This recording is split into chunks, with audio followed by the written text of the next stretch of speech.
Hello, എല്ലാവർക്കും സുഖമല്ലേ? എന്തെടുക്കുന്നു? സുഖമായിട്ടിരിക്കുന്നു. ഇന്നിതേ ഞാൻ പറഞ്ഞ പോലെ തന്നെ മാലയുടെ മേക്കിംഗ് വീഡിയോ ആയിട്ട് വന്നിട്ടുണ്ട് കേട്ടോ. ഫസ്റ്റ് അറിയാലോ, ഗിയർ വയർ മേടിക്കുക കടയിൽ പോയിട്ട്. എന്നിട്ട് നമ്മൾ കഴുത്തിൻ്റെ അളവ് നോക്കി എടുക്കുക. അത് ഒത്തിരി ഇറക്കം വേണ്ടല്ലോ, ഇത് കറക്റ്റ് കിടന്നാലല്ലേ ഭംഗി ഉണ്ടാവുള്ളൂ. അപ്പോൾ നമ്മൾ ഒന്നില്ലേ കഴുത്തിൽ വെച്ച് ഇറക്കം നോക്കുക, ഇല്ലെങ്കിൽ നേരത്തെ ഉള്ളൊരു മാല കറക്റ്റ് ആണോ എന്ന് നോക്കിയിട്ട് ആ ലെങ്ത്തിൽ വെച്ചിട്ട് കട്ട് ചെയ്യുക. കട്ട് ചെയ്യാനായിട്ട് നമ്മുടെ ഈ നെയിൽ കട്ടറൊക്കെ മതി കേട്ടോ. വേറെ സാധനം മേടിക്കണമെന്നൊന്നും ഇല്ല. പിന്നെ അത് മേടിച്ച് വെക്കാൻ ഇനിയും ഭാവിയിൽ ഒത്തിരി മാല ഉണ്ടാക്കാൻ ഇഷ്ടമുള്ളവരാണെങ്കിൽ മേടിച്ച് വെച്ചോ. പിന്നെ ഈ ലോക്കറ്റ് അവർ തന്നിട്ടുണ്ടായിരുന്നു. ലോക്കറ്റ് ഞാനൊരു സെറ്റ് മേടിച്ച, ഈ പാലക്കാമാലയുടെ സെറ്റ്. പക്ഷേ ഈ ലോക്കറ്റിന് അടിയിൽ തൂങ്ങിക്കിടക്കുന്ന സാധനമൊന്നും ഇല്ലായിരുന്നു കേട്ടോ. ഞാനത് പിന്നെ അത് എങ്ങനെയൊക്കെയോ ഒപ്പിച്ചതാണ്. എനിക്ക് തൂങ്ങിക്കിടക്കുന്ന പിടിപ്പിക്കാനായിട്ട് എനിക്ക് എന്താ സംഭവം എന്ന് എനിക്കറിയില്ലായിരുന്നു. അതല്ലെങ്കിൽ പോയിട്ട് ഇനി സെപ്പറേറ്റ് മേടിക്കണം. ഇനിയും മേടിക്കാനായിട്ട് എനിക്കൊരു ഭയങ്കര മടി. ഈ ഒരെണ്ണത്തിന് വേണ്ടി മാത്രമായിട്ട് അത് മേടിക്കണം എന്ന് പറഞ്ഞാൽ ഭയങ്കര നഷ്ടമല്ലേ. അതുകൊണ്ട് ഞാൻ പിന്നെ തൂങ്ങിക്കിടക്കുന്ന സാധനം ഞാൻ എങ്ങനെയൊക്കെയോ നമ്മുടെ കയ്യിലുള്ള കുഞ്ഞു കുഞ്ഞു മുത്തുകളില്ലേ, ആ വീഡിയോയിൽ തന്നെ കാണുന്ന കുഞ്ഞു മുത്തുകൾ ചെറിയൊരു കമ്പിയിൽ കോർത്ത് ഒരു വിധത്തിൽ ഒപ്പിച്ചിട്ടേക്കണതാണ്. പക്ഷേ അത് അടുത്ത് കണ്ടു കഴിഞ്ഞാൽ മനസ്സിലാവും കേട്ടോ, അതിന് എത്ര പെർഫെക്ഷൻ ഇല്ല. പക്ഷെ കഴുത്തിലിടുമ്പോൾ മനസ്സിലാവില്ല. അതാണല്ലോ അതിൻ്റെ സെറ്റപ്പ്. നമുക്ക് അഡ്ജസ്റ്റ് ചെയ്ത് പോവാം, അല്ലാണ്ട് ഇപ്പം തന്നെയാണ്. പിന്നെ ഞാനിങ്ങനെ ഓരോ രീതിയിൽ വെച്ച് നോക്കും, എങ്ങനെ മാല ഉണ്ടാക്കാം എന്നുള്ളതാണ് എൻ്റെ ഒരു ചിന്ത. ഇതെങ്ങനെ ഒപ്പിക്കാൻ പറ്റും?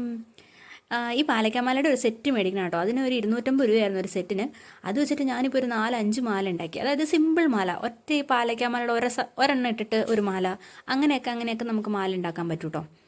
അപ്പോൾ പിന്നെ 2 കമ്മലും വരെ തന്നിട്ടുണ്ടായിരുന്നു. അങ്ങനെ ഉള്ള ഒരു ഒറ്റ സെറ്റാണ് 250 രൂപ. പിന്നെ ഈ ഗിയർ വയറിന് കുറച്ച് പൈസയുണ്ട്. ഈ മുത്തുകൾക്ക് ഈ ഇടയിൽ കൂടി ഇട്ടേക്കുന്ന കുറേ മുത്തുകളില്ലേ, അതിന് പൈസയുണ്ട്. പിന്നെ അത് ഇപ്പം നമ്മൾ ഈ കോർക്കുന്ന എന്തായിരുന്നു എൻ്റെ പേര്, ഗിയർ ലോക്ക് എന്ന് പറയുന്ന ഈ മുത്തുണ്ട്. അത് പ്രസ് ചെയ്യുമ്പോൾ ഇങ്ങനെ വളഞ്ഞു പോകുന്നൊരു വളഞ്ഞു പോകുന്നൊരു മുത്താണ്. അതിട്ടിട്ടാണ് നമ്മൾ പ്രസ് ചെയ്ത് ലോക്ക് ചെയ്ത് വയ്ക്കുന്നത്, അനങ്ങാതിരിക്കാൻ വേണ്ടിയിട്ട്. അതിനൊക്കെ സെപ്പറേറ്റ് എണ്ണിയാട്ടോ ഒരു പൈസ മേടിക്കുന്നത്. അതിട്ടാണ് നമ്മൾ 2 സൈഡ് ലോക്ക് ചെയ്യുക. നമുക്ക് ഇഷ്ടമുള്ള പോലെ മാല എങ്ങനെയെങ്കിലുമൊക്കെ കോർത്തിട്ട് ലോക്ക് ചെയ്യുക. ലോക്ക് ചെയ്യാനായിട്ട് കടയിൽ നിന്ന് നമുക്ക് ഇങ്ങനത്തെ ഒരു ഇൻസ്ട്രുമെൻറ്റ് മേടിക്കാൻ കിട്ടും. അല്ല, ഈ ഇൻസ്ട്രുമെൻ്റ് അല്ല, വേറെ മേടിക്കാൻ കിട്ടും. ഞാനത് മേടിച്ചില്ല. എനിക്ക് എക്സ്ട്രാ പൈസ കളയാനിപ്പോൾ താല്പര്യം ഇല്ലാത്തത് കൊണ്ട് ഞാൻ എൻ്റെ വീട്ടിലുള്ള നമ്മുടെ പ്ലെയർ എടുത്തിട്ടൊന്ന് ഞെക്കി പ്രസ് ചെയ്ത് വയ്ക്കുകയോ ചെയ്തത്. പക്ഷേ പ്ലെയർ വെച്ച് പിടിക്കുമ്പോൾ സൂക്ഷിക്കണം, മുത്തേലൊന്നും പിടിക്കാതെ. നമുക്കിങ്ങനെ ഇടയിൽ കൂടെ കിട്ടുന്ന മറ്റേ പ്രസ് ചെയ്യാനായിട്ട് ഇച്ചിരി പാടാം. അതായത് ഇത്രയും ചെറിയ മുത്തല്ലേ, നമുക്ക് കറക്റ്റായിട്ട് പ്രസ് ചെയ്യാനൊന്ന് ശ്രദ്ധിക്കണം. മറ്റതാണെങ്കിൽ തീരെ പോയിൻറ്റഡ് ആയിട്ടാണ് കിട്ടണേ. അപ്പം നമുക്ക് പെട്ടെന്ന് എളുപ്പം അത് പ്രസ് ചെയ്ത് ലോക്ക് ചെയ്ത് വെക്കാനായിട്ട്.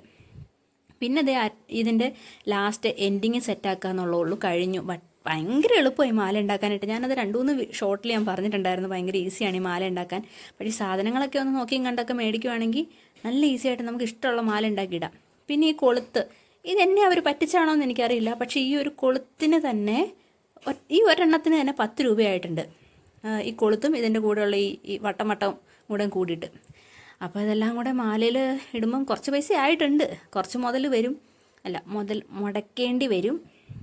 എന്നിട്ട് നമ്മളിത് ഈ ഗിയർ ലോക്ക് എന്ന് പറയുന്ന ഈ പ്രസ് ചെയ്യുന്ന മുത്തിട്ടിട്ട് നമ്മളൊരു ഈ ലോക്കും കൂടെ ഈ വട്ടമൊട്ടവും കൂടെ ആഡ് ചെയ്ത് കൊടുത്തിട്ട് എന്താ ചെയ്യണേ, അതിനകത്തൂടെ കയറ്റി വെക്കണം കേട്ടോ. ഈ ഗിയർ ലോക്ക് മുത്തിൻ്റെ അകത്തൂടെ ഈ വള്ളി കയറ്റണം, എന്നിട്ട് പ്രസ് ചെയ്ത് വെക്കണം.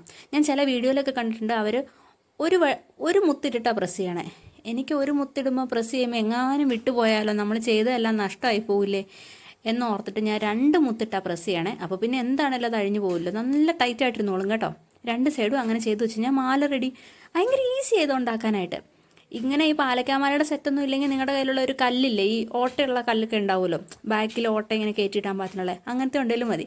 അപ്പോൾ എല്ലാവരും ഒന്ന് ട്രൈ ചെയ്ത് നോക്കുക. അതെ, ഞാൻ നേരത്തെ ഉണ്ടാക്കിയ മാലയിൽ കൂടെ എടുത്ത് വെച്ചു. അപ്പോൾ ഇഷ്ടപ്പെട്ടിട്ടുണ്ടെങ്കിൽ ഒന്ന് ലൈക്ക് ചെയ്ത് സബ്സ്ക്രൈബ് ചെയ്ത് സപ്പോർട്ട് ചെയ്യണേ. അപ്പോൾ എല്ലാവർക്കും thank you so much. Take care, by.